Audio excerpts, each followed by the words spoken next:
Lagaligo dan Kitab Kejadian, kesaksian Nusantara tentang anak-anak langit dan runtuhnya Atlantis.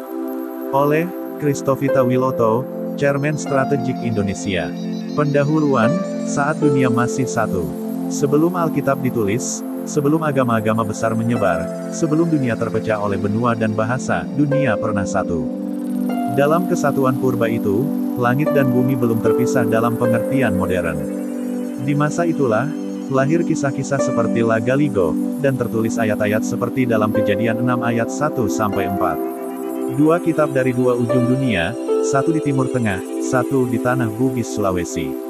Tapi keduanya bersaksi tentang peristiwa yang sama, turunnya makhluk langit ke bumi, perkawinan mereka dengan manusia, dan kehancuran besar yang menyusul. Bab 1, Anak-anak Allah dalam Kitab Kejadian. Dalam Kejadian 6 ayat 1-4, Alkitab mencatat dengan tegas. Ketika manusia itu mulai bertambah banyak jumlahnya di muka bumi dan bagi mereka lahir anak-anak perempuan, maka anak-anak Allah melihat bahwa anak-anak perempuan manusia itu cantik-cantik, lalu mereka mengambil istri dari antara perempuan-perempuan itu, siapa saja yang disukai mereka. Maka berfirmanlah Tuhan, rohku tidak akan tinggal di dalam manusia untuk selama-lamanya, karena manusia itu adalah daging, tetapi umurnya akan 120 tahun saja. Pada waktu itu orang-orang raksasa ada di bumi, dan juga pada waktu sesudahnya, ketika anak-anak Allah menghampiri anak-anak perempuan manusia dan melahirkan anak bagi mereka, inilah orang-orang yang gagah perkasa di zaman purbakala, orang-orang yang termasyhur. Ini bukan dongeng, ini firman, ditulis sekitar tahun 1400 sampai 1200 sebelum Masehi oleh Nabi Musa, dalam bahasa Ibrani kuno. Istilah, anak-anak Allah, Bene Elohim, merujuk pada makhluk surgawi. Mereka menyeberang batas dimensi, turun ke bumi, mengawini wanita manusia, dan melahirkan generasi raksasa yang disebut Nephilim. Mereka menjadi penyebab murka Allah dan banjir besar, kisah Nabi Nuh dan air bah global. Bab 2, Lagaligo, anak dewa dan runtuhnya dunia purba. Di tanah Bugis, jauh sebelum Injil masuk, telah tersimpan sebuah kitab lisan yang kemudian ditulis, Lagaligo. Isinya lebih dari 300.000 baris puisi dalam bahasa Bugis kuno, terpanjang di dunia, diwariskan dari mulut ke mulut. Penulisan dalam aksara lontara dimulai sekitar abad ke-13 Masehi dan terus disalin hingga abad ke-20 Masehi. Dalam cerita ini, langit disebut Boting Langi, dunia bawah disebut Buri, Liu. Saori Gading, tokoh utama, adalah anak dari Dewa Langit Batara Guru. Ia jatuh cinta pada saudari kembarnya, Witen Riabeng. Cinta terlarang itu menimbulkan kekacauan dunia. Dewa-dewa kemudian menata ulang dunia, dan lahirlah Lagaligo, anak campuran darah langit dan bumi. Asal-usul cerita ini diyakini sudah ada sejak 1000 sampai 2000 tahun sebelum Masehi, atau sezaman dengan kisah dalam Kitab Kejadian. Ini bukan sekadar sastra, ini adalah kesaksian spiritual masyarakat Bugis tentang zaman ketika langit bersentuhan dengan bumi. Bab 3, Atlantis dan Banjir Semesta.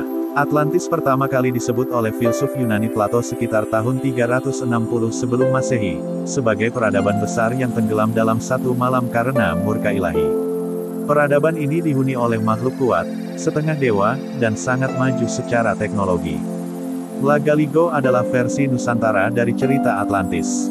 Dalam naskah ini juga disebut adanya gelombang dahsyat yang menenggelamkan negeri-negeri. Kehancuran luhu dan dunia sekitarnya terjadi karena keturunan campuran langit dan bumi melanggar tatanan suci.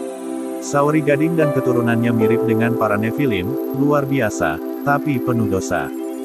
Bab 4, Kesaksian Global tentang Anak Langit. Jika kita berhenti menyebut Lagaligo sebagai sastra dan mulai menyebutnya sebagai kitab kesaksian spiritual, maka dunia akan berubah.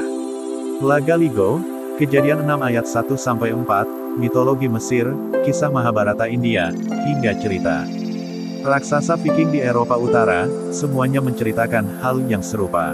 Langit pernah turun ke bumi. Mereka melanggar batas. Mereka mencintai wanita manusia. Mereka melahirkan makhluk luar biasa. Tapi kehancuran menyusul. Dalam kitab Heno, kitab kuno yang pernah dibaca oleh orang-orang Ibrani purba, makhluk langit ini juga mengajarkan sihir, logam, peperangan, dan ilmu rahasia. Dalam Lagaligo, mereka membawa cinta dan kekuasaan, tapi juga menyebabkan kehancuran. Bab 5, Mengapa ini penting bagi Indonesia? Karena Lagaligo adalah warisan kita. Bukan dongeng, tapi bagian dari sejarah spiritual umat manusia.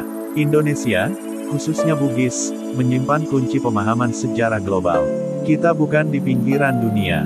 Kita berada di tengah misteri terbesar zaman purba. Dan sekarang, Tuhan sedang membukakan kembali kesaksian ini. Untuk apa? Agar kita, bangsa Indonesia, tahu siapa kita sebenarnya.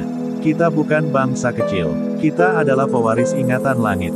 Langit memberitakan kemuliaan Allah, dan cakrawala memberitakan pekerjaan tangannya, Mazmur 19 ayat 2. Penutup, saat langit akan turun lagi. Yesus berkata, sebab sebagaimana halnya pada zaman Nuh, demikian pula halnya kelak pada kedatangan anak manusia. Matius 24 ayat 37. Artinya, dunia akan kembali seperti dahulu, campur tangan makhluk langit, kekacauan moral, dan akhirnya, penghakiman. Lagaligo dan Kejadian 6 ayat 1-4 memberi kita peta. Peta sejarah, peta langit, dan jika kita cukup rendah hati untuk mendengar, maka kita bisa tahu, bahwa dunia sedang berputar kembali ke titik mula. Dan Indonesia, negeri para pelaut langit, sedang dipanggil untuk bersaksi. Jangan takut, bangkitlah, sebab engkau tahu kebenaran. Catatan, tulisan ini bukan sekadar teori budaya. Ini adalah panggilan rohani bagi bangsa Indonesia untuk kembali membaca kisah-kisah leluhur bukan dengan mata akademik semata, tapi dengan hati yang bersih dan roh yang peka. Karena Tuhan tidak pernah berhenti berbicara. Hanya manusia yang sering menutup telinga.